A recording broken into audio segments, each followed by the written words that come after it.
Welcome to Oh Brother, a podcast where we try to figure it all out with your hosts, Brandon and Collin. On this week's show, cosplaying. Ahoy! Ahoy! How's it going? Pretty good. How are you? I'm still alive, still doing well. This is a vast improvement from last week, so that's good. Oh my gosh, I know. It's so much. It's so much. But yeah, it's been hot recently. I haven't been enjoying that part of things. You know, it's terrible. It was like 90 degrees a day. I was ready September, the worst month ever. I know. I was like, no. I was ready for cold. All the trees around us. We have some sycamores and some sweet gums, and they're like bye leaves already. So that's fun. I think next week is supposed to be a little better. Yes. As far as like Monday might actually be folly. Gasp. I know. Shocking. But we'll see how it goes. And yeah, I know. And we were supposed to have like thunderstorms last night, and they completely just disappeared around us. So yeah, ours did too. We heard it and we're like, oh, is that thunder? And then nothing. No, it's definitely not. Okay, there we go. Like tantalizing. Like, oh, you need some rain? Oh, you need just kidding. You don't get rain, buddy. But I want it. I know. Oh well. So yeah, it's been a week of we have hired one of our employees when we left on the trip. Did I talk about this? How we've kind of changed up some responsibilities for one of our employees, and it's kind of breaking me a little bit. You said I knew about the changed up the responsibilities. The breaking part, I suspect always, but I didn't know officially about. No, it's one of those things where I think I told you that she was wanting more like administrative duties and stuff. Did I talk about this where we were elevating her to take on more responsibilities? Well, it means that one day a week they get like 5 hours to do nothing but administrative tasks, and this is very good. It's very helpful, very beneficial to us. Like in about another month, I can see this being like very nice. But of course, we're in the beginning.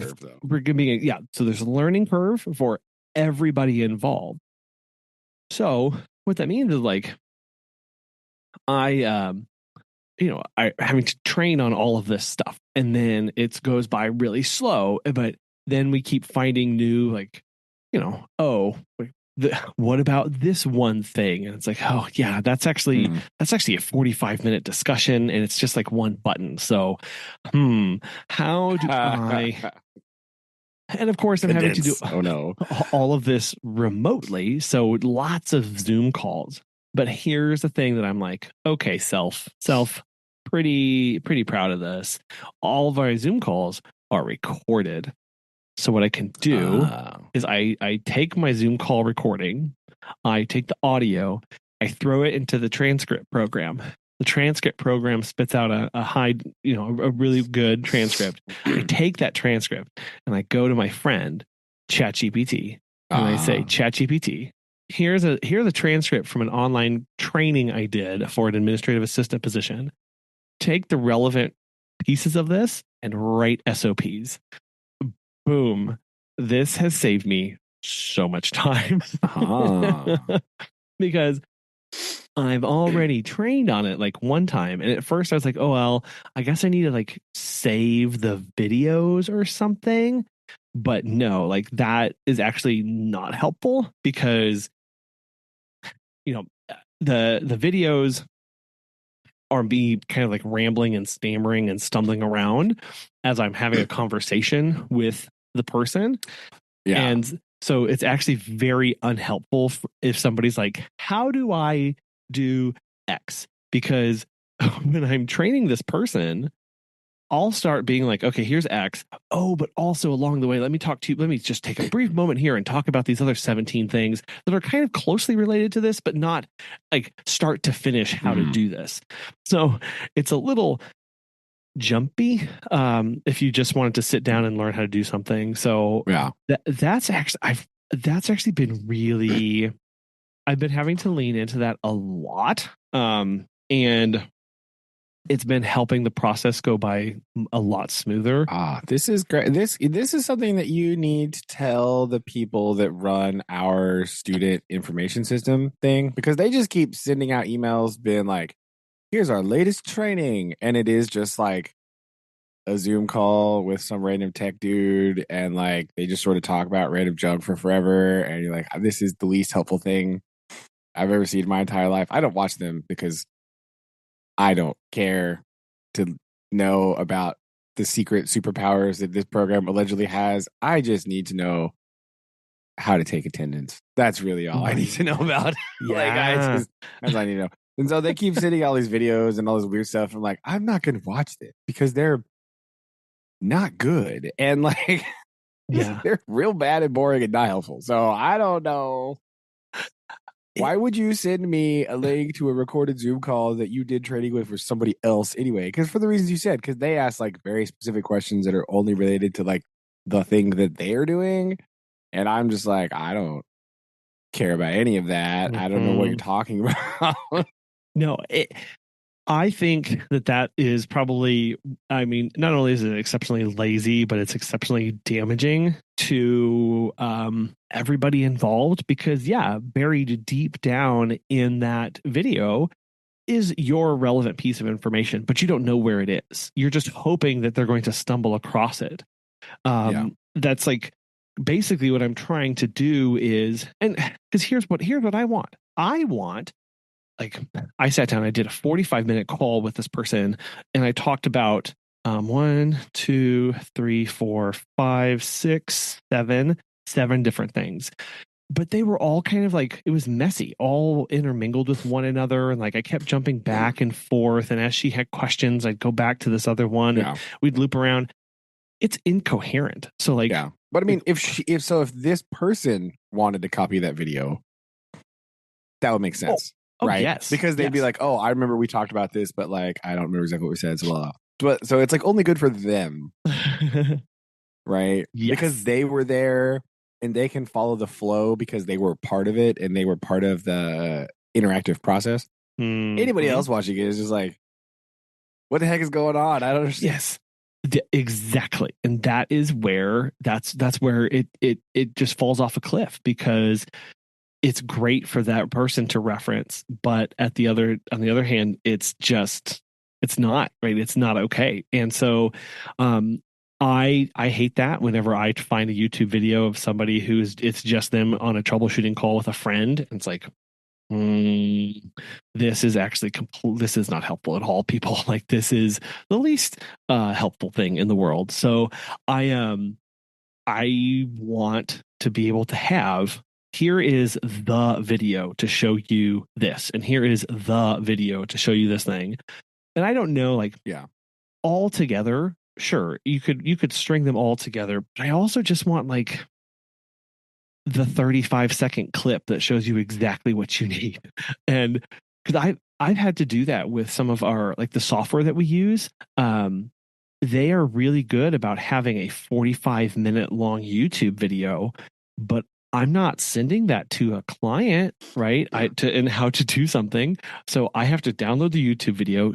It's fine. And then I have to clip out the portion that I want, re-upload it, and then send it over to the client, because otherwise it's just gobbledygook. And so that's the part that is also, that's hurting me, of going, yeah, I really need to make sure that all of this is succinct and easy to follow. And now the other thing that I didn't have, that we still don't have, are like I don't know how to say this, but like repositories for stuff for her to have. Of like, oh yeah, I need to make, like, I guess, a Google Drive folder for you, and stuff, right? Like trying to make sure that they have what they need, but also like not overwhelming them, because I'm really good at that, and that's really unhelpful for people.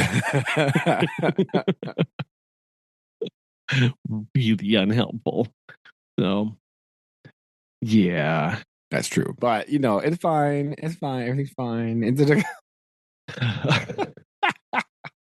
It's something. So anyway, yeah. So we've been working on that, and yeah, it's one of the things where I'm like, as much as like this, I'm very thankful for this use of Chat GPT, of being able to throw audio at it, have it write what I said anyway, but making it more organized. Yes, that is a benefit, right? Like you get to get Yes. Put it all together in a way that makes sense and in a format that you can just find the pieces that you need, right? That's the hard part too. It's like building just that library is weird and time consuming and annoying. But I was talking to say about this, something similar to say with Susan, because she's, started her new thing and it's like she's got to put in all this work on the front end to do all this stuff. And I'm sitting up in my room today feeling kind of bad because, like, to prepare for next week, I just have to go into a file and be like, click, click, bam. Ta-da. Oh my. But that's because I already built all the stuff and I already built the mechanisms and the storage and the system to like put it there. So I just have to get it out, right? Where she has to make all this stuff from scratch for doing her like PhD stuff. Yeah. I just have to go. Yoop. All right, there we go. I feel a little bit guilty right now, but so it's annoying and a lot of work. But once you get it done the first time, it's there. As long as you're a better file manager than me, because sometimes I still do go, huh? I have a thing for this. Where did it go? Oh my gosh. What folder did I put this in? Well, or I wonder what I named that thing. What would a person name a thing like that? I don't know. Well, yeah. See, my manager's a little bit dicey sometimes, but it's all right. Yeah. We've been running into that nonstop because it's just been Megan and I handling all of this stuff, right? And so now all of a sudden we have this weird we need to get somebody is now peeking into what we've been working on, and man, it's a mess. And trying That's true. What is this? I was like, I just get my big thing was like, I just have to get everything in one place. I have to figure out a way to get everything in one place so that it makes sense, because we over the last several years we got tired of always having to retype answers to the same questions or say the same thing to same situations. So we just started saving these scripts, but they were saved in like, some of them were just on Megan's phone. Some of them were just on mine. Some of them were in Google Docs.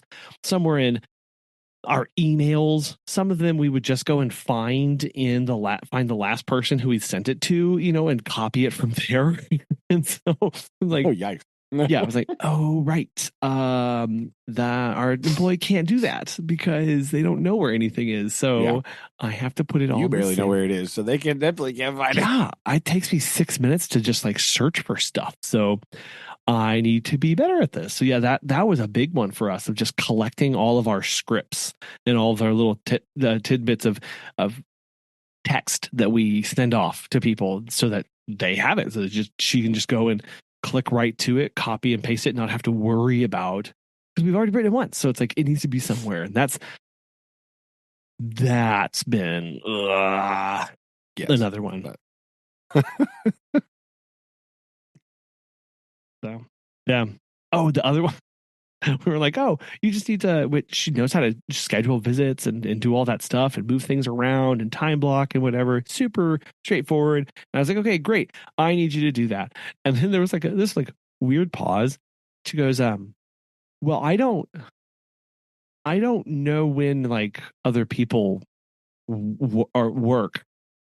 And I was like, aha. Yes. Employee calendar. Got it. So I did. I was like, fair. That's a good. I need about 7 minutes so I can make you a quick cheat sheet. And a link to the schedule calendar thingy. That's what I did. Yep. So I created that in Google Sheets. Added, right? That's what right. Yep. And then hyperlinked it to her task list so that she could always click right to that to go find it. Because that was the other thing of I didn't want her to have to download like bespoke copies to her computer. Yeah. Because then you have to do it all the time to update it. Yeah. What happens if I update it? Right. So it's like, no downloading. Just use this link. When you can't find it, it's in this document is the one you go to. This gives you all of your tasks.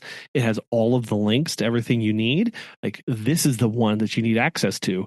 So you don't have to be making copies of copies of copies because I just need to be able to edit things directly so that you get the latest version. True. It's things like that. That's just been like, it's good. Like this is very good for us to get this externalized and stop being just in our head. But my goodness, is it like, getting it out's a problem, right? Like, right. Yeah. So that's been good. It's been fun. So also been something. Yeah. Well, again, trying to make sure that I'm not overwhelming her because it's a lot. Yeah. Info dumping can be a problem, right? Like, I don't know. Yeah. Well, that was part of the training video. Like if you were to just watch it, you would see about a 3-minute period where my brain was glitching because it realized that a step that I think is very important after we approve visits, we go over to the invoice section and we verify that the invoice was compiled correctly because it's supposed to do that automatically on the back end, but we find weird things every now and then. And I was like, oh, and then you go over and you click invoices. And she was like, I don't see invoices. And my all of a sudden my brain was like, why? Why? Where did they go? Exactly. So then I realized, oh, right. We elevated her to one level, but that doesn't give her access to everything. But also, I don't really want her to have access to like everything yet. That's fair. Because it's really like, there's a lot in the back end and you get access to a lot of sensitive information and you can really change a bunch of stuff. It's like, I don't think that that's necessary. So then over the course of this 3-minute loop, my brain you can see I'm processing of like, what's the best way to solve? How do I get access to her? So she has invoicing. And then the other one that we still haven't I just downgrade invoicing to a less level, a lower tier? How can I do that? Well, it turns out that if the level she's at, you can actually specifically toggle on and off access to a few things. And one of those is invoicing. So we were able to click that on. And I was like, okay, well, now I do have to train on invoicing, but later. much put a pin in that one. Put a pin in it, come back, stick it in there. Yeah. And that's what I've had to tell her. So that's been good. It's been, I've been just every week building my list of like, oh, right. How do I, that's been good. It's been really good. Today was an auspicious day.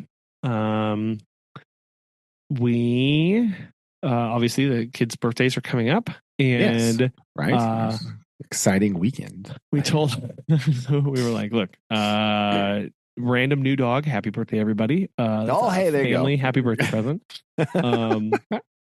But today we went to the local tattoo parlor.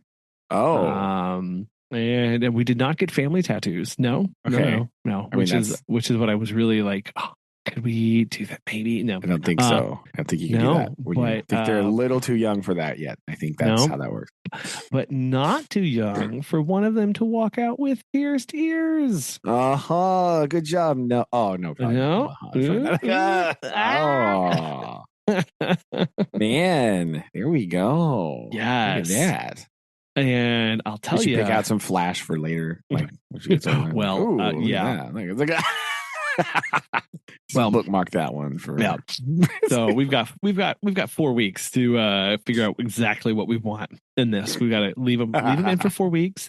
we have to clean them 3 times a day for 4 months. And I'm like, I mean, yeah, you just poked a hole in yourself. You I gotta, know. you know. So this individual really wanted this done at the beginning of summer. Like this was all that was talked about. Right. Okay. But then we went into this tattoo parlor, and we I know it sounds weird to go get just ears pierced at a tattoo parlor, but they do piercings, so as like, well, right? And yeah, they also, like, as a parlor, they have to do them to a much higher standard, and like they're like medical cleanliness and everything, and like yeah, they have whatever. to have sterilized all the stuff. It's better than like the mall, right? Oh like, my gosh, right. It's way cooler anyway, right? Come on. Well, right. And just like really chill people, because this is all they do. All they do all day long is pierce and tattoo and pierce.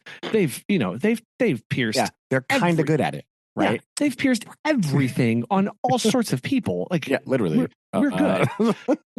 And so, I was like, okay, yeah, that actually makes me feel good to know that this, and like the tattoo art, or the piercer, she was fantastic. She was just like super chill and like whatever. And she was really kind. She actually allowed us to come in several months ago to do a complete like dry run. Like we came in and she walked us through everything, had Lynn sit down, got out all of the equipment that she was going to use. Didn't undo the needle, but just stuff, but like showed her. Here it is. Yep. Yeah. And then was like, here's what the spray feels like. Here's, like, she did the fake dots on the ears, all that stuff. And I was like, oh my gosh, that was so wonderful. That was so nice. Like, oh my gosh. And so we came in, and Lil was like, I know, like, this is old hat, people, like, out. Oh yeah, that's true. Like, that's literally everything that she's done once before. Is like, I know how to do this. Get out of the way. Move along. Oh my gosh, it was great. And so, but she was really focused, like really super zoned in on this, and came in, sat on the table, and was like, okay, let's do this. And I was like, do you want to hold her hand? And she was like, no, just sit behind me. And the lady was like, it's gonna hurt. Like, just, it's gonna hurt. It's gonna be a sharp pain. The first 30 minutes of this is gonna be the worst, but it's gonna die down. And if you would have had one of those like full face framed camera shots of her getting her ears pierced, I don't think she even flinched. Like, she didn't wince. She didn't pull away. She didn't even twinge in her eye. Like, just boom, took it. Boom, took it. Like, and I was like, of course. What? Like, I was just like, of course you did. Of course you did. I'm over here having heart palpitations behind you. I'm about to pass out. And so and she just stands up and she's like, yeah, those are nice. Thank you very much. And then just walk out of the room. Like, again, like old hat, like, yeah, whatever. This is what I do every Tuesday. Kind of thing. And there was this big burly tattoo artist out in the front who saw Lily walking back out, and he was like, oh, you did a really good job. And I was, of course, me, who I am, I went, thank you. That was really hard. I almost didn't make it through both of those. Because you just got to make every situation really awkward, right? It's just how you do. That's what I have to do. Yeah, they were like, do you want to take a break? Do you want to lay down? Do you want some water? Are you feeling... The lady was like, are you feeling dizzy or lightheaded? And I was just like, no, I'm fine. I'm fine. Oh. Yeah, but even if she was feeling dizzy or lightheaded, she's also going to say, no, of course not. I'm fine. Exactly. Yeah. She would have just passed out right there. Like, I'm fine. I'm fine. And then boom, been on the floor. So, my goodness. So yeah, so we got the earrings now. She already she does have her next set picked out. That's good. You'll be prepared. Yes, are prepared. We don't know, like, Megan has an allergy to nickel, and so yeah, she can't have the really cheap earrings and stuff, Yeah. which is just, oh man, it's so wonderful. Yeah. Like, what I'm hearing from you is you're not expensive. You're not allergic to the expensive stuff. That's convenient, isn't it? Isn't that great? Yeah. Okay, cool. Susan has the same thing. She doesn't even really wear earrings because of that. Like they just hurt her ear so much that she just my gosh. Yeah. That's wild. Yeah. So again, I don't want to go and like test this on theory to see if Lillian also has this. True. So we've agreed we're gonna get one nice pair for her to be like the more like permanent set, and then we can look at like other ones to interchange here and there kind of thing. But yeah, so that'll be our next thing to do, and then we'll get gauges, and then we'll of course, that's the real question. When does that happen? Right? When do we hit the 00? That's what we need to know. That's what I did at bedtime. I asked Lillian, I said, so was it okay? And she was like, yeah. I was like, do you want to do it again? And she was like, yeah, actually. Maybe later. I don't know. Whatever. I'm just gonna. It's just so boring. Oh my gosh.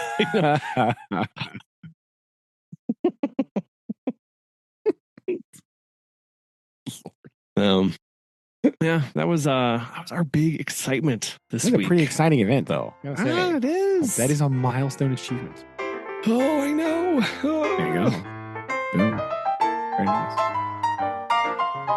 Well, our big achievement this week actually happens tomorrow. We are gonna cosplay as you tomorrow. That's right. What? We are pet sitting. Ha Uno reverse card. What? Uno reverse card user. That's what's up. Oh no, stolen valor. What is this? Okay. What is this racket? Susan's friend, right?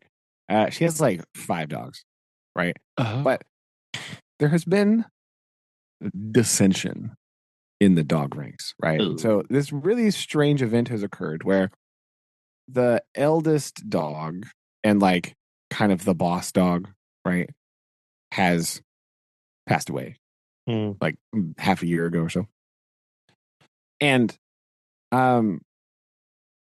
there has been at least one event where all of a sudden two of the dogs like snapped at each other, right? Oh, because of this like chaos in their hierarchical lives or whatever.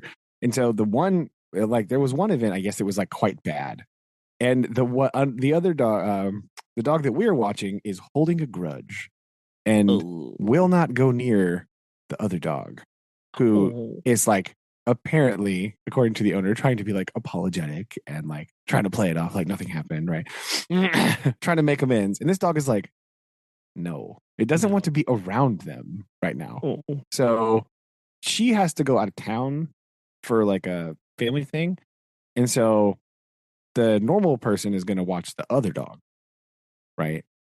But we are going to take it's like just overnight. The one dog is going to come to see us.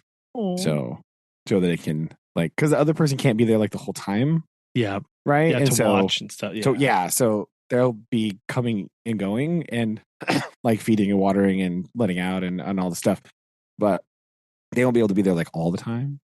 So we are gonna be the watcher of the one. So see how that goes. Oh, they're coming tomorrow morning. Come visit. Were they litter mates by any chance? No, they're all like rescue dogs. Okay. So like they've all been a lot of she has like a big property and stuff. So several of these dogs have just been dumped upon her doorstep. Yes. Yeah. Okay. And so they're all kind of rescue, and she's taken them in and done various things and all that. But like just recently, these two have not gotten along after the passing of the senior dog. Right. He's upset the balance in the force somehow. And they're just not.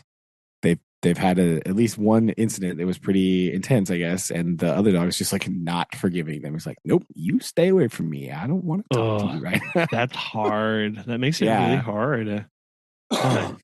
Yeah, so she's got to go away for the weekend for like a family thing. Yeah, and so we are gonna watch the guy. So Oh, he's a he's an older dog, but like he's pretty big too. They're kind of like medium to large size dogs, all of them, because they are on like this big farm and stuff. So it's kind of like a small-ish lab, but it's like a mutt mix kind of random dog, right? But he's kind of a smaller, but he's got that like short labby hair, right? Like kind of a smaller, stocky little guy. But sure. so yeah, that's gonna be our adventure starting tomorrow. Okay. Gosh, because it's been, I mean, it's been a minute since you guys have had a dog since Chuck passed, right? It was what, 4? Is it 4? Maybe, yeah. 4 years? Yeah, it's been a while, yeah. Right? Yeah. Okay. Mm-hmm. Wow. Well, that'll be fun. So yeah, Susan's gone over there and watched them before, right? For her, but this time he's got to come here. So that's gonna be our adventure, right? Dogging it up. Susan's gonna enjoy this, right? I think he's a big couch buddy, so I think it'll probably be okay. But we'll see. Yes, necessary. Yeah, see how it goes. But that is our adventure. That's our planned adventure for this weekend. Dogging. Dun dun dun dun. With the little guy. Well, that'll be fun. Yeah. That'll be fun. That's hard for owners to have that change and then like that sudden change in behavior because that's scary. Like that's like she said it was real weird, so unnerving. So, well, hopefully you won't have to do anything. I literally tonight after the had to break and enter into a client's home to take care of their pets. Yeah, fun. yeah. Hopefully you won't have to do that. I don't think so. But garage door didn't open. It would go like that was all the sound it would make from the outside keypad, and it would just barely lift the door, like barely, just enough so that eventually I could shimmy like kind of one finger underneath it. Yeah, and then that was all a move, and so I could manually lift it about 3 or 4 inches, and then I set a block underneath there, and then I went to open and close it, and then it would open it further, like another inch itself. So then I could wedge strat. Okay, got it. Then I would put it one underneath that, and then open and close it again, and it would raise itself a little bit, and I could successfully did that. So I had to shimmy underneath this thing, in order to get it. And come to find out, just it has a bad sensor. One of the protection, called. So it doesn't know where the door is. Basically, it has no idea whether the door is up, down. So, which is usually when those sensors go bad, they just default to being up. But this thing won't even open because it's like I don't know what could happen. So I'm just that's weird. Yeah, because when ours did that, ours like got hit or something. It like bent, and so it was all like cattywampus, and so it like wouldn't close. It would just go down. It would start going down and go, nope. Just kidding. Because it was like reading the wall or something, I guess. I don't know exactly what happened, but. Well, so these 2 sensors, one has a little green light and one has a red light on it. And so I think this sensor is just bad. And so the whole thing is like, I'm not even bothering to open because I don't want to mess with that or whatever. Like it's a weird default. It's a weird default mode, but so yeah, I had to break and enter and then call the client and be like, well, I'm inside the house. So I broke a garage door. Anyway, well, that was my initial fear of like, because it felt like it was trying to pull, like lift, like you could see kind of the whole thing would bend and then would stop. And my fear was that it was off the track somewhere, or that something had collapsed inside and was pulling at a weird angle or whatever. Oh yeah. No issue. It just was not one. I don't know. So so when I was lifting it, I was like, this may very easily come off the track very soon and come crashing down onto their cars inside, which is not what I want. But I mean, no, that would not be very exciting, but no. Or that we had a couple years ago, ours, like, we were like sitting at home. I don't know, it was a weekend or something. I don't remember when it was. We were sitting at home, right, in the living room, and there was like a weird noise in the garage, right? So like this weird noise happened. And so we went out there and we looked around and we were like, I don't see anything. We checked in like the utility closet to see if like something got messed up in there, and like nothing. Like it was really weird. And then like the next day, we went to open the garage door, and it like nothing would happen, and the tension spring had broken, right? And so the big loud clattery noise was the spring exploding and shattering. And so the door wouldn't do anything. Like it wouldn't wind or do anything like that. It was just like, nah, I'm sitting right here doing nothing. Like we had to have somebody come out and replace that. But it was really bizarre. Like it was a really strange thing. I was like, I have never even, I mean, it makes sense that it could do that, but I've never seen that before. Like it was wild. Yeah, well, that's scary to think if you had been in there like when that went off. Like, I don't know. Yeah. Like, that seems like, well, it was all still because it's that tension spring that's on the top on that rod. So it's just like all twisted up. Yeah, okay. It didn't like shoot out and go. No, it places. didn't shoot out. It had just like come apart, and the noise was like one of the coils. It just snapped in half. Yeah, and it just like dramatically unwound. So it was all still attached to the bar, which is why I didn't notice it at first. Yes, right, because it was still there, but it had just like separated a little bit, I guess, and it made an ungodly loud noise, which was we were like really confused about what was happening. But that's what it was. And it wouldn't do anything after that. So check the tension spring, right? Maybe it's that. I don't know. Yeah. You know what? That's a good point. I didn't do that. I just kind of looked everywhere and was like, well, there's nothing like hanging. So I think it's fine. Yeah, it's probably a sensor if one of them is a brown color, but also, you never know. That's true. That is the code that they're wrong color. Sometimes they just have to be lined up exactly like they're looking directly at each other, because if they're off even like a little bit, it's like, I can't tell what's happening. I quit. Right. There's like a lasery thing that sensor that goes between them. And so if one of them is like slightly out of whack, it's just done. It's just over. And there's nothing that can do. You just have to give up and tinker with it until it lines back up, and it goes, aha, I'm back. Right. It's like basically have to like realign them. Yeah, I have to go back out and just kind of tap ours every now and then because they get hit by kids running around corners or in bikes coming in and around them, that kind of stuff. Yeah. Or kicked when you're just walking through with my carrying stuff. You like brush your pant leg against it. It's like, oh, I'm looking at the ground now. Sorry. Yeah.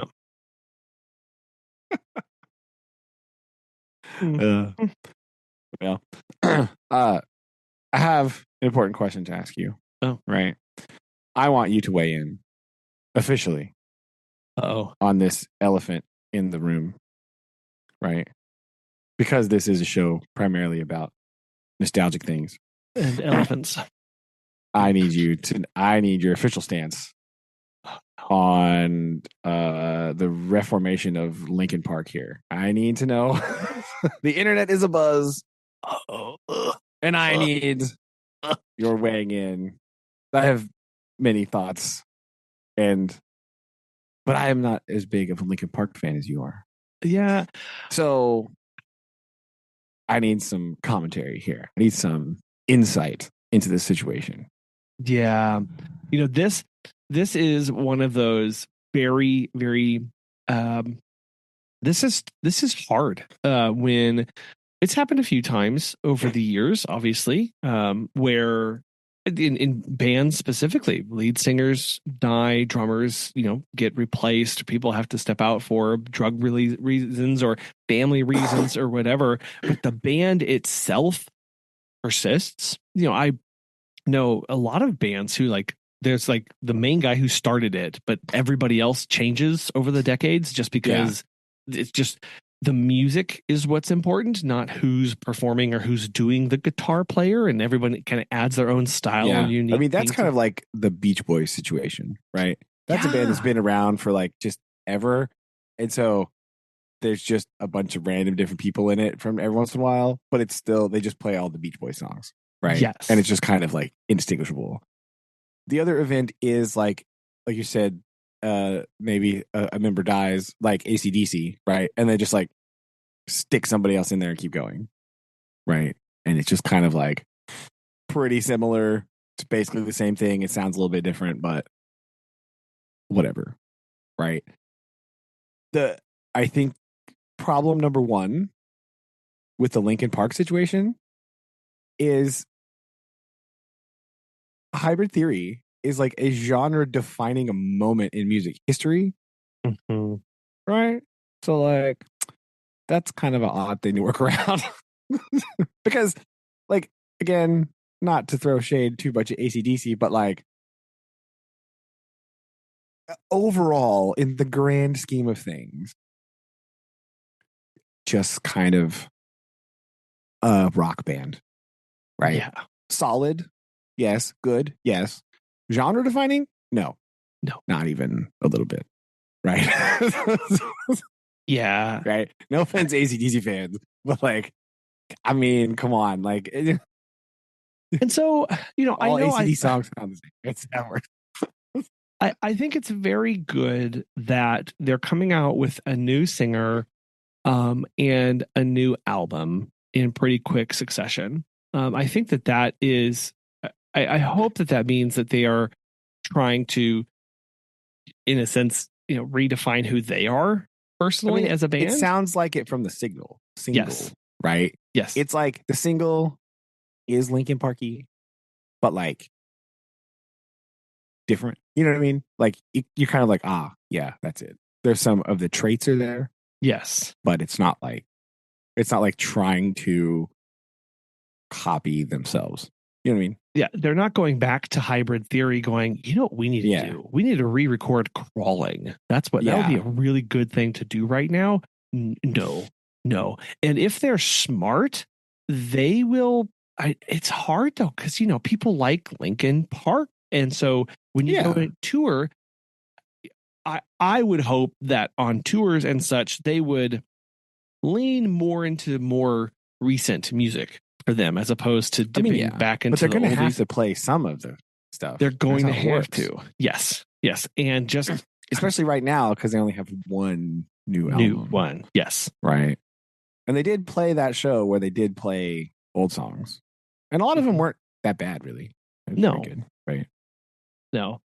I think this is tough because it's like I heard George Lucas talk about this a couple times where the people take like once you put it out into the public, people take ownership of it immediately and are like, well, this is the thing. And he got a lot of flack for this because he kept going back and changing the thing and redoing the thing and futzing with it and modifying it. And people hate that because they just want it to be static. And this is also true for bands. Like people want the singers to sound the same regardless, right? They want them to sound like they sound. And this is one reason why Aerosmith had to pull out. Like he's no longer really singing. Like his vocal cords are just shot, right? Like Bon Jovi is a similar way. Like he really can't sing because I mean all of those songs are so high. Yes. Right? So like 40 years later your voice literally can't do that anymore.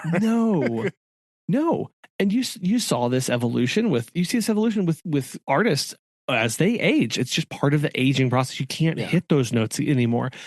What is tough with this is that it's just a whole new person. And so people are going to be immediately turned off by just the sound to begin with. Instead of going, well, I like Linkin Park, and Linkin Park is more than just the lead singer, although that does contribute to the sound of the band. There's very significantly, right? Yeah, like, well, I mean, Chester though, seriously,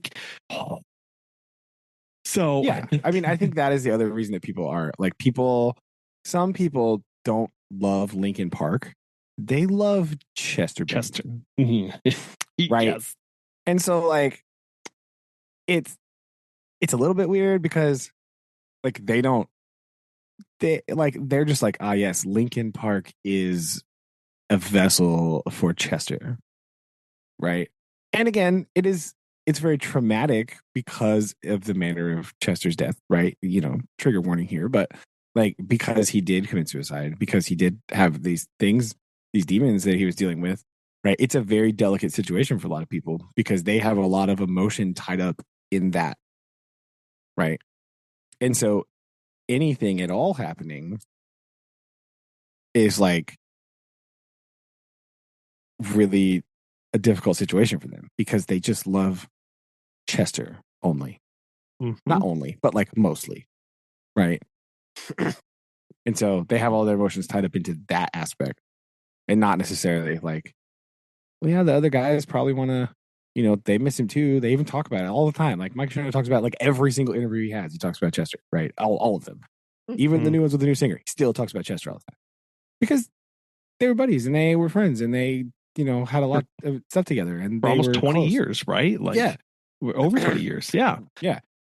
So like it's a whole thing. And so when like I just don't know how I feel about the people that are like, you're betraying Chester. You're like, okay, hold on. Oh yeah, no, that's a bit far. Look, I think no. I think in that context, you go, Chester was an artist. He was a recording guy. He was a performer. He's going to want his thing to perform and go on and do stuff. Like that's kind of where you go, well, it is a bit bigger than him. And obviously we don't know what he would want or whatever, but from my perspective, I go, okay, we just need to take this for what it is. It's mostly Linkin Park. What do they have a new drummer too? I think. Yeah, maybe. They have a new drummer, and I think the guitarist is not going to perform with them, but he's going to be like, because of like family stuff, I think he's going to like write and like help with like studio things. He may do studio recordings, yeah, but he's not going to be like touring. Sure, Brad or whatever. I don't think he's touring with them. Right? Yeah. So you go, what is this? Well, this is this is a almost 30-year-old band. Yeah. Trying to evolve. It happens. You just go, well, I'm either going to go, yeah, I like where they're headed, or I don't. And I can't get upset about that. I can't be mad at the members for wanting to continue to do something and do recording and work, because this is their job, right? At the end of the day, like they're working, they're doing stuff. I can't be mad about them for that. I can't be mad at them trying to reinvent themselves and continue to do the thing that they love. So I just take it on, am I going to like everything that comes out from this point forward? Probably not, but that's okay, because they're going to find new people and they're going to get connected with other people. And the Hybrid Theory album's not going anywhere. I can still enjoy that and not be angry, right? Like, that's true. And I think you said something really important here, right? Because already that there's this thing that happens, right? Where everybody thinks about Linkin Park, right? And they do think about Hybrid Theory and they think about Meteora, not the 5 other albums that they have that nobody mentions as their favorite Linkin Park album, right? If I look at this discography list, nobody mentions Minutes to Midnight. Nobody mentions 1,000 Suns. No. I didn't even know Living Things existed. Or Zero. The Hunting Party. Yeah. Or One More Light. From Zero is the new one that's going to release in November. That's the new one. But no, there's one from it's called Zero XERO from 1997. Oh, that's like probably their before their major studio thing. Then that's probably like a self-released deal, right? Or like nobody mentions these other albums as like, oh, this is my favorite.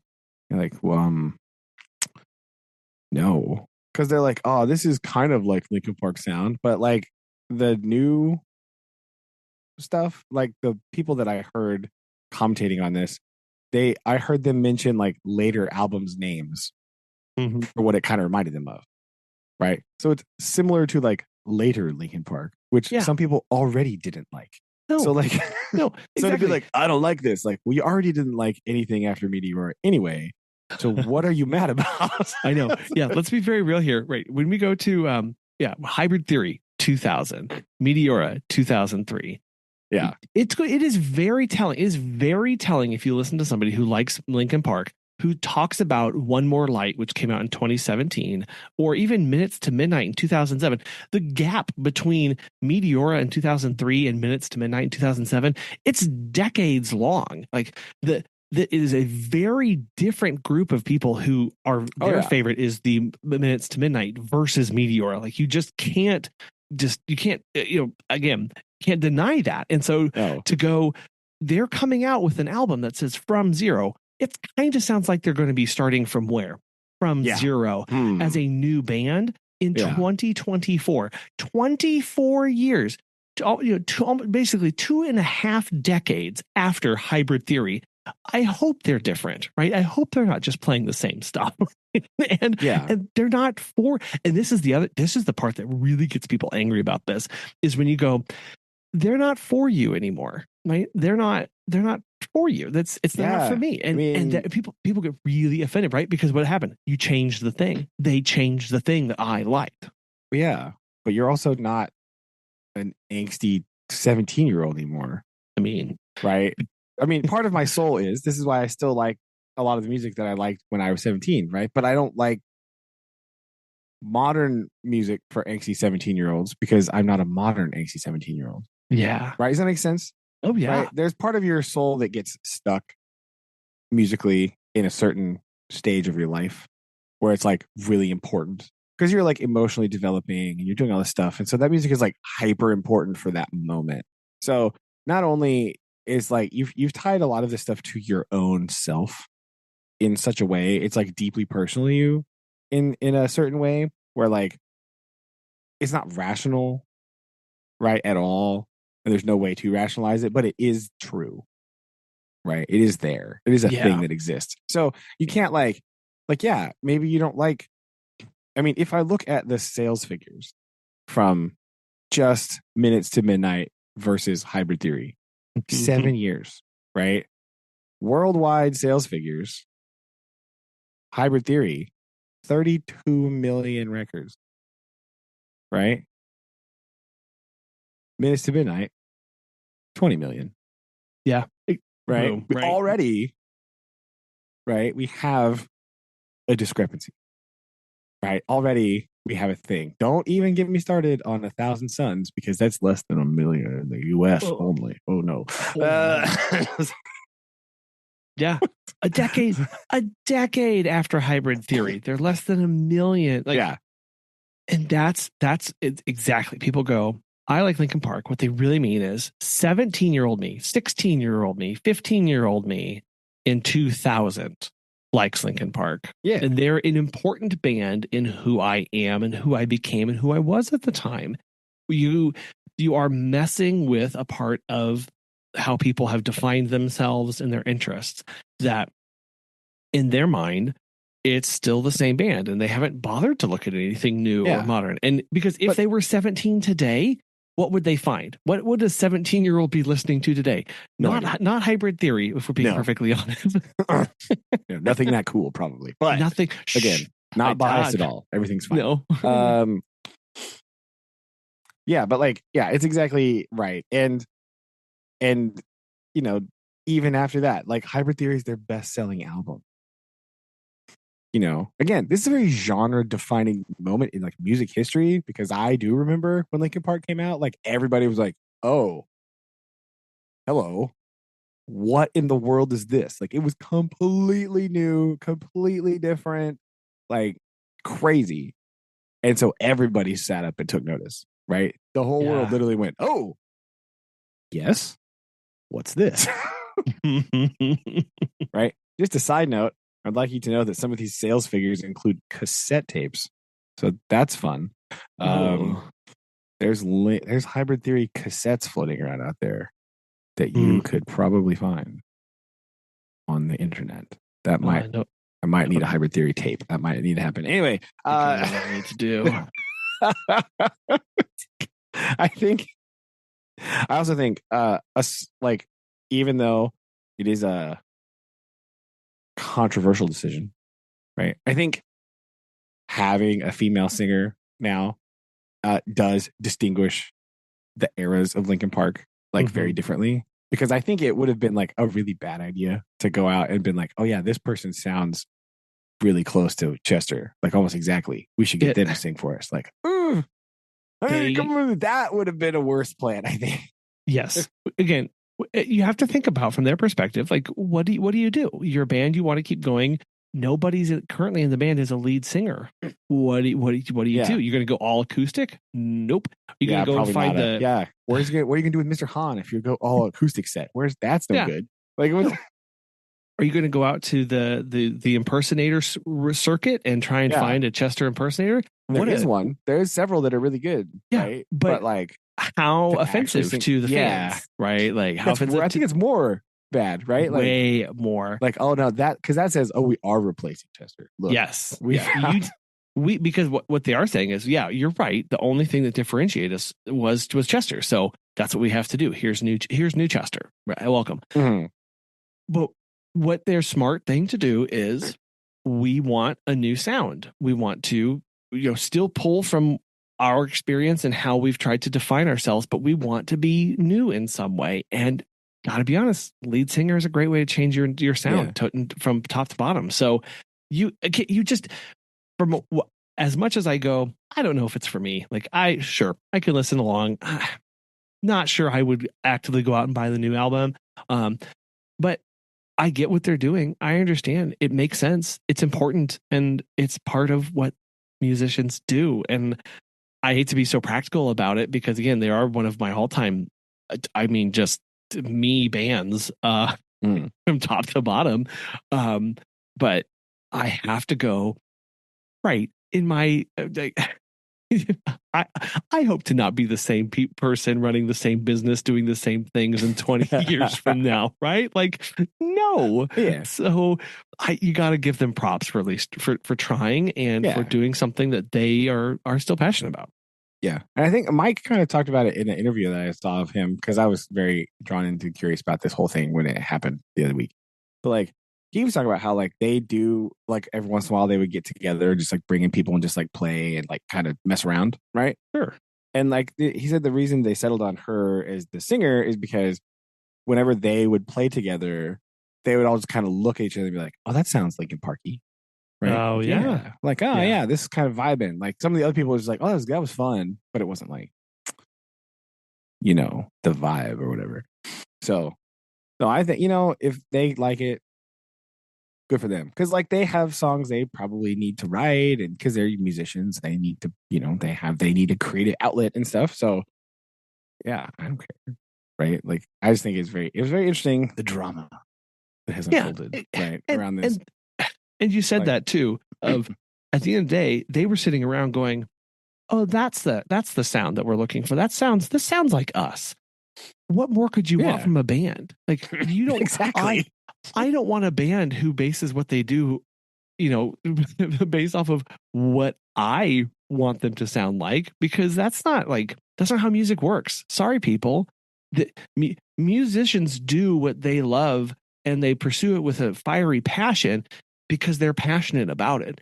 They love the sounds that they love and they kind of hope that other people will come around them. As soon as musicians turn and are like, you can tell the bands who go, well, this is the sound we have to do because if this is what our fans want, they become completely disinteresting, right? Yeah. They become. I'm just kidding. They become completely irrelevant and disinteresting and stop being novel or exciting in any way. But their fans sure do love them, right? Oh, well, but that's not. Yeah. That's not what we need. Yeah. I think this is interesting to like juxtapose against one of my other favorite bands, right? One of my personal favorite bands is like Mastodon, right? Yeah. And every single Mastodon album sounds like very different to each other. And it's on purpose, right? They do that on purpose. They're like, yeah, we want to do this now, blah, blah, blah. And then they kind of like mess around for a while and they go, oh no, we should do this, blah, blah. And then like, that's what they do it on purpose, right? And they've even said in interviews, like, yeah, we like Leviathan. That's why we made the record. If you like it, you can still buy it. Yes. Like, you can still listen to it. That's cool. Go for it. If you don't want to listen to Crack the Sky because it's a little too psychedelic rock for you, listen to Leviathan, right? That's cool, right? Yeah, we don't care. Like, we have different stuff. And so you can like it and you can not like it. That's okay. Like, it's there still, right? Whatever. All right. Well, I just wanted your official opinion on this matter as a big Linkin Park fan, right? Yep. So there we go. The official Collin opinion. What we've all been waiting for. I know. I know. We have been. Turns out equivocator to the max, but also get over yourselves, people. It's not that important. Yeah, it's fine, right? Now, yeah, we'll leave alone the part that she might be a Scientologist. That's a little bit weird. We don't want Tom Cruise coming after me, so I won't say anything about that right now. But that part's a little sketchy. But the fact they have a different singer, okay.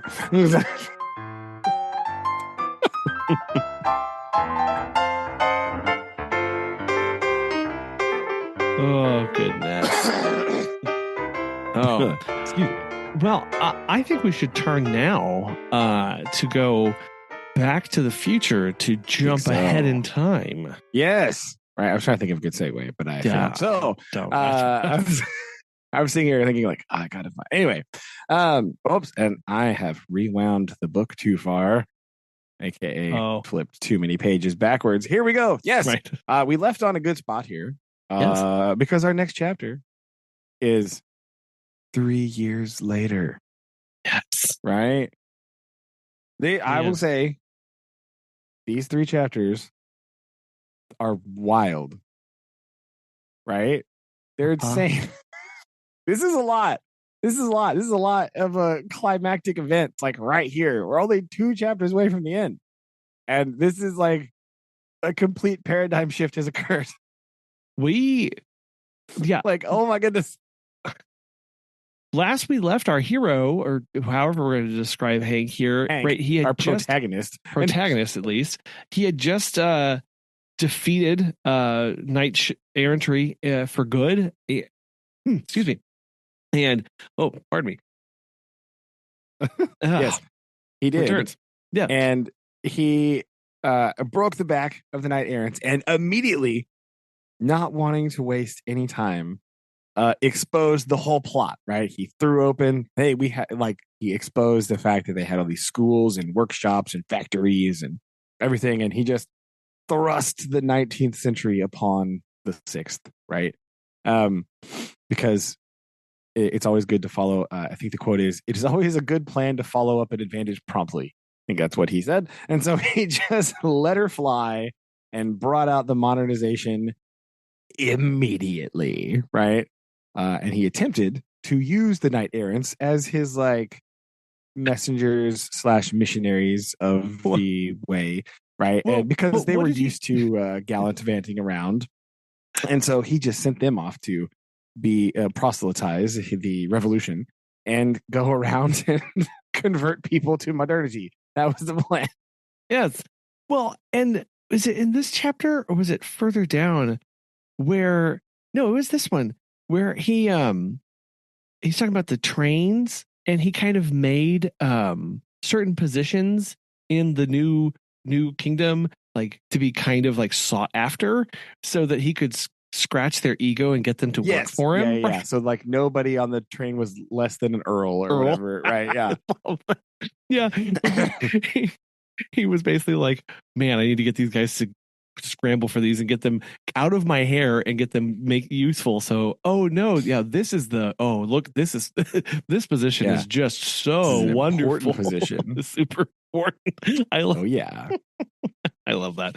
And they would still wear their armor because they couldn't be parted from it. And what did they do? They he said they would not stop wearing their armor, and they would give away tickets, as in they would rob from the company. Yeah. Of course. Whatever. And also we get this very humorous, like full-blown satirist Mark Twain comes out here when he's talking about when he's talking to Clarence. Hank and Clarence are having a conversation about how to get rid of the monarchy and bring in a republic, right? And Clarence has the argument that once you've been exposed to a royal family, like you just can't live without it, right? Yeah. This is actually the exact same argument that I have heard from modern English royalists. When anytime the dissolution of the monarchy comes up, they're like, but we're so used to having a king or a queen. like, what would England be without the monarchy? It means we would not be special anymore. And like, yes, interesting. Anyway, so the fact that Clarence is making the same point that I think Piers Morgan has made relatively recently is very funny to me. But but then Clarence goes like off the rails and he's like, what if, wait a minute, we had like, well, you're right, because the royals are useless. But what if we had a royal family of cats? That would answer every purpose. It would be just as useful.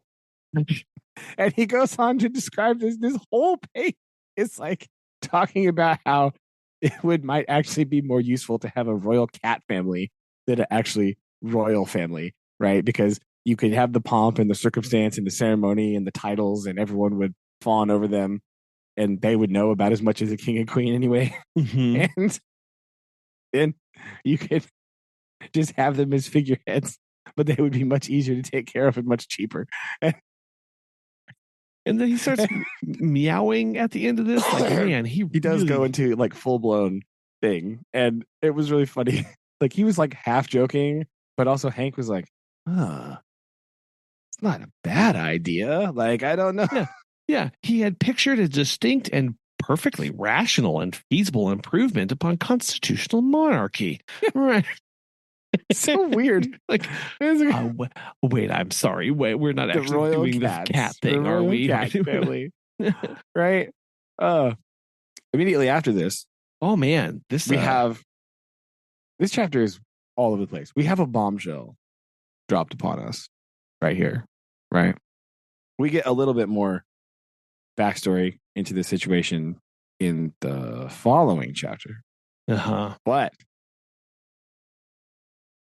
we hear that basically through a very humorous exchange here, that Hank, basically what we learn, I'm going to summarize here because going chronologically doesn't make any sense. Chronologically, we've learned here through this story that Hank and Sandy have become married. Yes. And they have a child. They do. Gasp. Right. And the child is ill. Right. Yep. And it's sick. And so they're taking care of it. It has the croup, as all 1890s children had, I'm sure. And so, but who is there to help with the sick child? Why, Sir Lancelot. Of course. Right. Doing there, even though he's out there being a bear of a real estate person or whatever he talks about here, stock salesman or something. He takes his time to be with Hank and Child and Sandy to help recuperate it and take shifts, watching over it as it recovers in the, what do they call it? Croup tent, which is interesting. Right. But, basically they're adding like steam and stuff to help the respiratory disease of some sort of the baby. So, that's a bombshell that we just get thrown in there. We do get a little bit of more backstory here later because we learn why the child is named Hello Central is the child's name. Hello Central. More on that to come, but oh my gosh, that was I was like, what? Yeah, little Hello Central. What is she talking about? So anyway, child is fine, and they go off to sea, right? They're going off to the sea air. Yeah, they need some sea air. So as any English noble does, they take a vacation briefly to the north of France. I do. But before we do that, we have a bit of a side note. Again, this comes out of like nowhere too. Like he just sort of like starts talking about it as another way to his experiment. He just starts talking about his experimental results shall be coming forthwith. And he talks about he's created this idea to replace the tournament, right? To keep these knights, entertained and sidetracked, right, from bashing each other about with chivalric nonsense. He's come up with a plan, and that plan is inventing baseball. I love. Yeah, he goes back. They're out for a month. He's like, okay, you're doing better. He says, I had had a choice band of them in private training for some time, and the date was now arriving for their first public effort. The experiment was baseball. It's like, Yes. what? And so, and this part was funny too because he has all these. There wasn't a knight in either team who wasn't a sceptered sovereign. So again, these are high-ranking people so that people will be drawn to it and want to watch it. They're all the roster is made up of kings of some sort, right? Or like very high-ranking officials. And the part here that was really funny is that they say they tried to get just like a random person to be the umpire. Oh, right. But because the umpire was of a lower station, none of them would respect the umpire's decisions, and they would just like beat him, whatever, with the bat. Yes, with the bat. And so he says that they had to find an umpire that was a lofty government position that would be where the lofty government position would protect him, and he would be respected by the kings. And then it gives the list, and it says the umpire was Clarence. Bang. There you go. Yeah. I love, yeah. That was hilarious. Our boys come a long way, Clarence. The real main character here. The real character arc, Clarence. He's really, man, yeah. Yeah. And that's how this chapter ends. They're getting ready for their ball game. Yeah, this is a real weird one. It's just like, boom. Anyway, I feel like this is a situation where this was because the way it's written, it's actually just one long chapter. But I feel like Mark Twain was like, that's too long. Chop. Okay. Anyway, let's go. Yes. Because it's literally just in the middle of a sentence, and it's like, next chapter. And then it just continues with the exact same thought that he was having. However, my attention was suddenly snatched. Like, yes. Yeah, these are weird chapter breaks. I don't think this one was really strange. It was very abrupt. It's like the worst chapter break ever, right?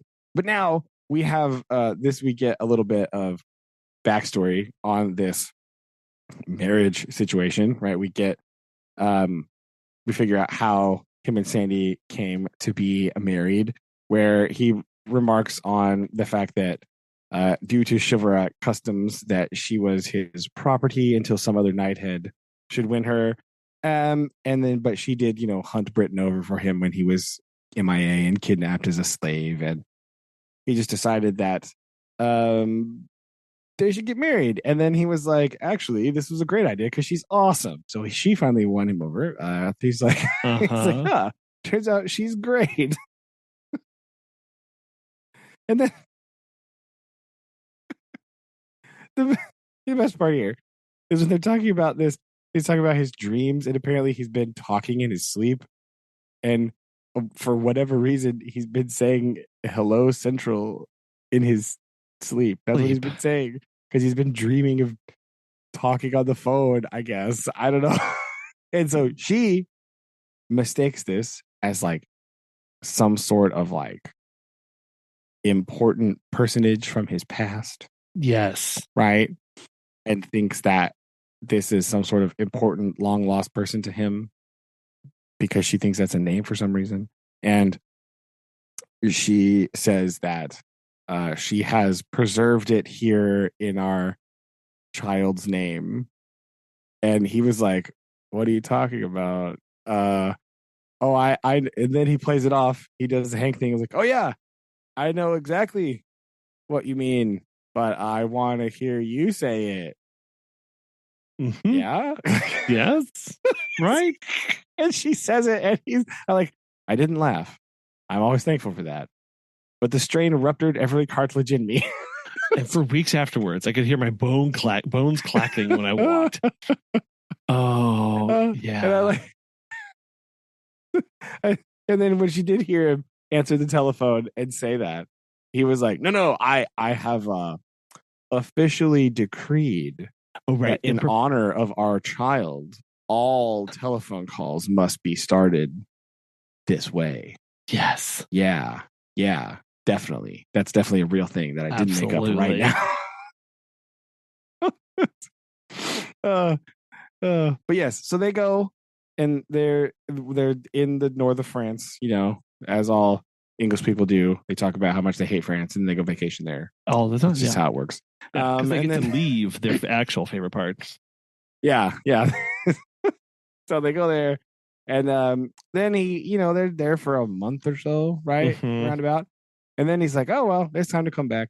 And lo and behold, the world is changed. But not for the better at all. Things have gone wrong in his absence. Very, very wrong. Right? He goes back and he has it's like a movie moment where he's like walking through abandoned streets. Like there's no ships in the port. Right? All the towns are deserted. Right? He's like it's very like somber. He's talking about stuff. And then one of the comments is, verily, much had been happening. Like, just kind of casualing it off there. Like, what in the world are you talking about? So he's wandering about, and he decides to go. Is it here? Yes, incognito mode yet again. Yes, disguise, so he can sneak about and see what's going on. Right. And so he's trying to figure out what's happened, but it appears that the church has swooped in and taken control. Right. His worst nightmare. Dun, dun, dun. Yes. Right. They have swooped in, but we know not why or what caused this event to happen. Right. Nope. So that is the end of that chapter. Short, confusing, cliffhangery. Right. But he does eventually journey to Camelot, where he finds who else? Clarence. But Clarence. Clarence is here. Yes, of course, Clarence is here. Where else would Clarence be? We need Clarence to progress the story. This is the most important character, actually. This whole story is Clarence. Turns out. And what does he learn from Clarence? Oh, all the bad things have happened, right? He goes away for just a little bit, people. Yeah.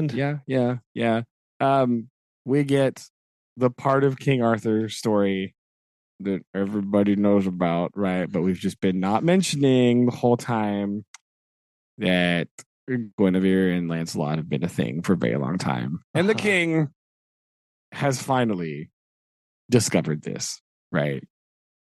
Because, of course, of Lancelot's too aggressive business dealings and buying tracts of land, obviously. Right. He shorted some of Arthur's relatives something on land or whatever, and they were so mad they told Arthur about Lancelot because everybody knows except for Arthur. So, yes. Oh, yes. Oh man. So there's war between Lancelot and the king. There's this part was okay, so he's recounting. Clarence is recounting all the events to Hank here, and he's just sort of talking, and he's like talking about stuff, and Hank keeps interrupting him, and he's like, no, and then, but he's like, because he's Hank, right? The interjections are hilarious, and he's like, oh, and Sir Kay, he's like, no, not my shortstop, no, right? You're like, that's Hank, there's other problems going on here, don't you understand? Like, what are you talking?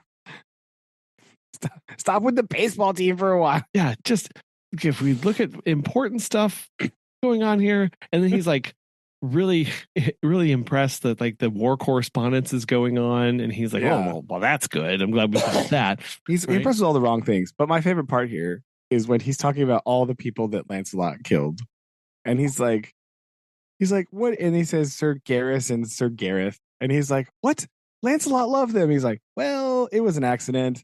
They were onlookers, and in Lancelot's bloodlust, he just accidentally killed them. And it made me think of the Monty Python, the Holy Grail, where he just kills all those random people at the wedding, and he's like, oh, sorry. Yes, I get a little bit excited, and I get so yes, it's just the wedding scene from oh my gosh, Monty Python's Holy Grail. Lancelot just flies into a fury, just starts stabbing random people. He's like, "Oh, sorry, I didn't mean to. Sorry." Yeah, Well, That's oh, yes. Sorry. it's great. But yeah, so we have this, and then Arthur has also been slain, right? Mm. So everything's gone wrong, right? Everything's gone bad. And right, so yes, and then he talks about he reads the war correspondence, and Hank's only response is, that is an excellent piece of writing, Clarence. Very nice job. Yes. Which is pretty interesting that it is much like you can actually go back and reread the stuff that Clarence wrote for the newspaper in the beginning, and this is far superior to that. Right? It's much better. So, Yes. So he's like, and what of the king? Is he all right? And he's like, no, he's dead.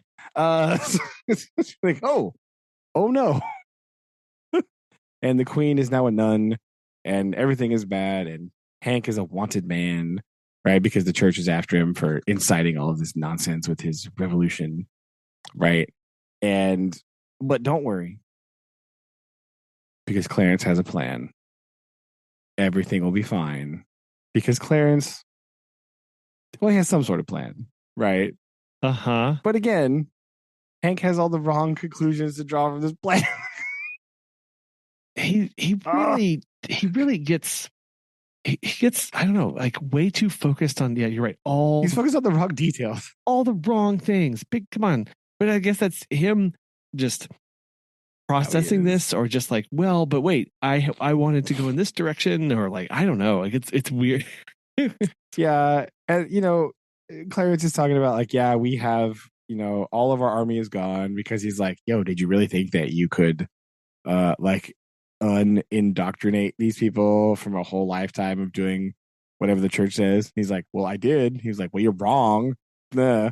So their resistance army appears to be 52 teenagers, because they've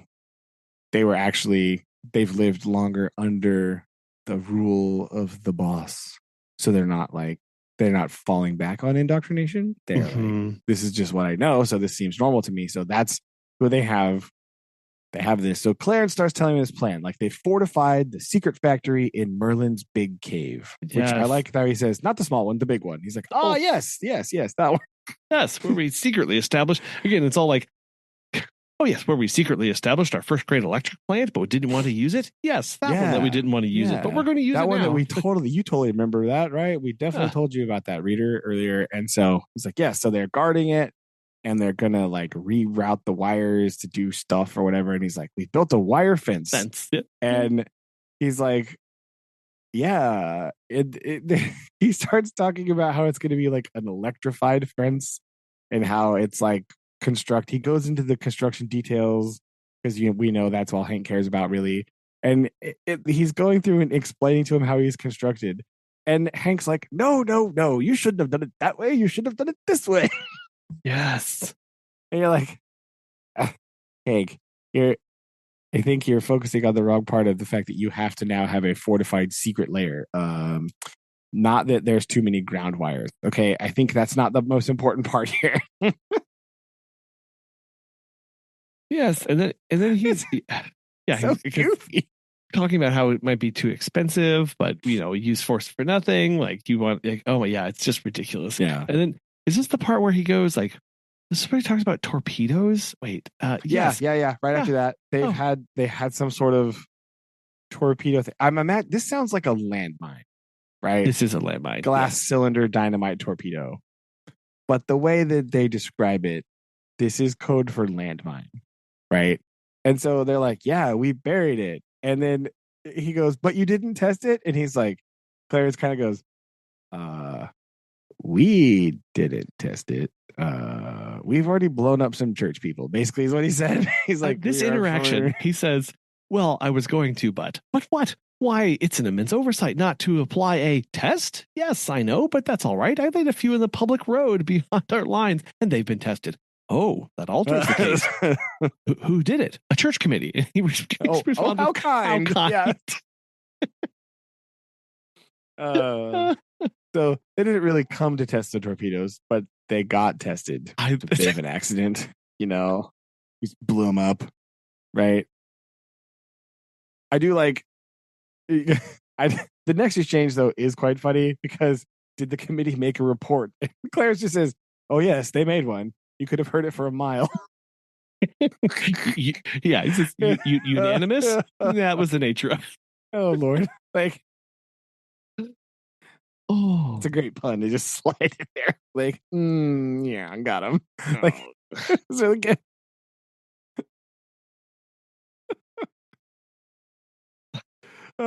So he goes all this to officially proclaim the Republic, right? We've been talking about it for a long time, right? He even said earlier, like, he secretly wished to be the first president, but, he knew that Arthur had a good many years left in him and he didn't want to put strain on the old boy.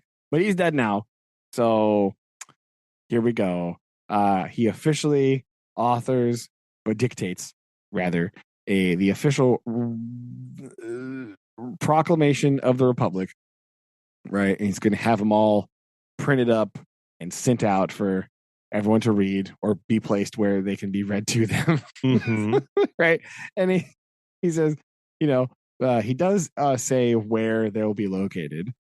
And Clarence is like, do you really want to do that? Do you really want to just tell them where they are? And he's like, yep, we have to strike. We can't wait for defense. We must go on offense immediately.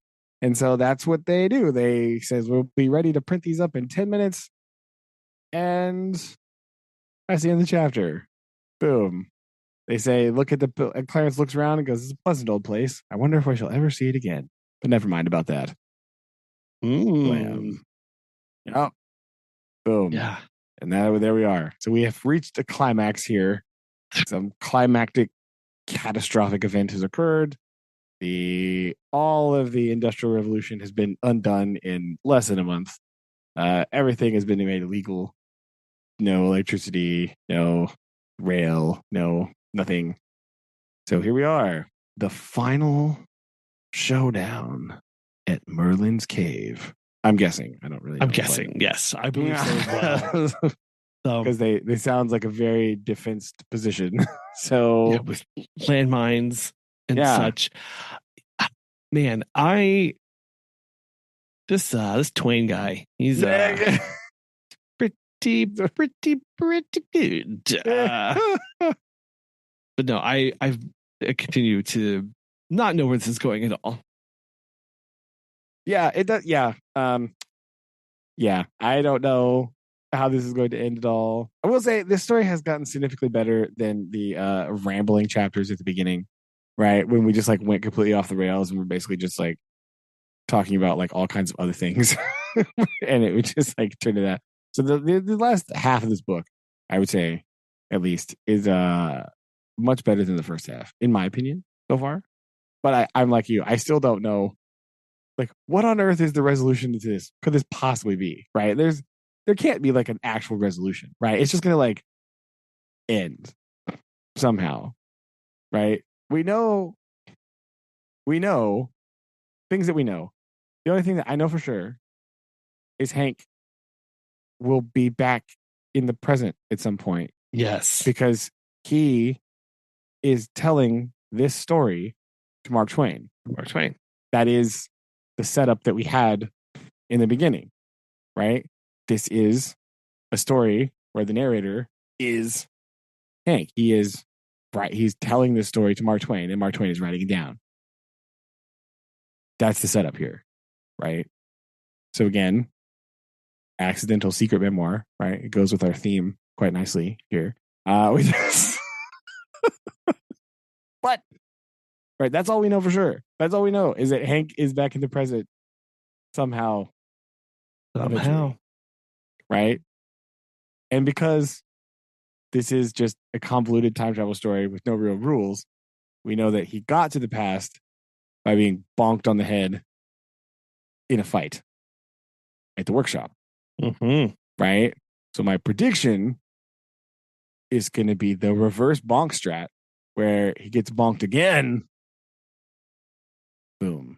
And then maybe time travels again with another good solid bonk to the noggin. I don't know. But We're gonna see. Yep. That's all I got. I don't know. I keep waiting for it. I really thought that it was going to happen when he was in the struggle as a prisoner and he was all in disguise and he was gonna. I had envisioned it transitioning into him being taken into a place to be interrogated and then escaping and going back to a castle and talk and then fight. Anyway, I kind of thought that was where the transition would take place, but no. Yeah, maybe. Yeah, that would be good too. No. Yeah, we have this. We go on a vacation for the month. Oh, Clarence does explain in here that his vacation was orchestrated by church spies, right? Clarence does make that apparent to us. Right. I forgot about that part where he talks about how the reason that he was told the doctors were church spies. So the doctors told him that his child needed sea air to be feeling better. Oh, yeah. Right. Which doesn't make sense because as we know, in the late 1800s, if you did have respiratory diseases, you needed like mountain/desert air, right? It's where all the TB patients were to like Colorado. Yes. Yeah. Or like New Mexico, right? Not the sea with the moist, damp, salty air. That doesn't make any sense. But the doctors told him to go to sea. And so he took a bunch of people to sea on a boat, but the boat was full of spies, right? And Clarence knew this because he was passed a message, right? And he was like, that doesn't sound like a thing that Hank would say. And then he told him to send Hank a message back, but Hank never received said message. Dun, dun, dun. So partly this overthrow of the new revolution was overthrown by church spies and meddling. So we know that as well. That's another fact that we have. We do know that I forgot to mention. So yeah, that's fine. Yet another plot point. So that's where we are. 2 chapters away from a very confusing ending. Who knows? Who knows what's going to happen? Not me. Not me. But I do know that I have a Mark Twain quote of the week. I'm ready for this. Boom. There you go. Okay. Again, this one sort of goes in line with these chapters, I think, right? Based on kind of, again, events that happened to Hank. So this quote says, "Don't go around saying the world owes you a living. The world owes you nothing. It was here first."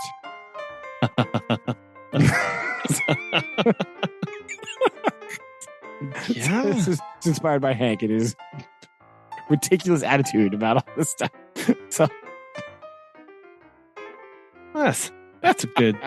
There you go. It's good. Okay. Well, I will end us on a haiku to walk us out here. Okay.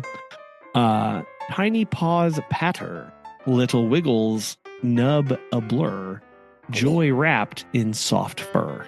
Oh, that's a good one. Because we have a corgi. That's a good one. Corgi. That's a good one. Oh, good one. Nicely done. She's 12 weeks old. She stays in the crate for 8 or 9 hours overnight. We don't have potty messes inside the home. I don't know what's going on. This is bizarre. That is bizarre. Yes. I'm unsure about what's happening here. So yeah, me too. So that's wacky, man. We'll see. Yeah. There you go. So yeah. And on that positive bombshell of there we go. Yeah, we'll end there, and man, we will rock it to whatever happens at the end of this book next week. Yeah, we will. See what happens. The conclusion. We'll see. We'll see how it concludes. Yes, stunning or not, it will conclude next week. Indeed. Oh, at this rate, it's gonna. Okay, we'll see. And then I have an idea that I'll mention to you later for a challenge. Oh, okay. I like this. The patented Oh Brother Top 5 challenge. Oh Brother, yes. Okay. All right. Okay. Got an idea floating around, so I'll shoot that to you a little bit later. We will go forth. I like this. All right. Okay. Very good. Love you. Love you too. Bye.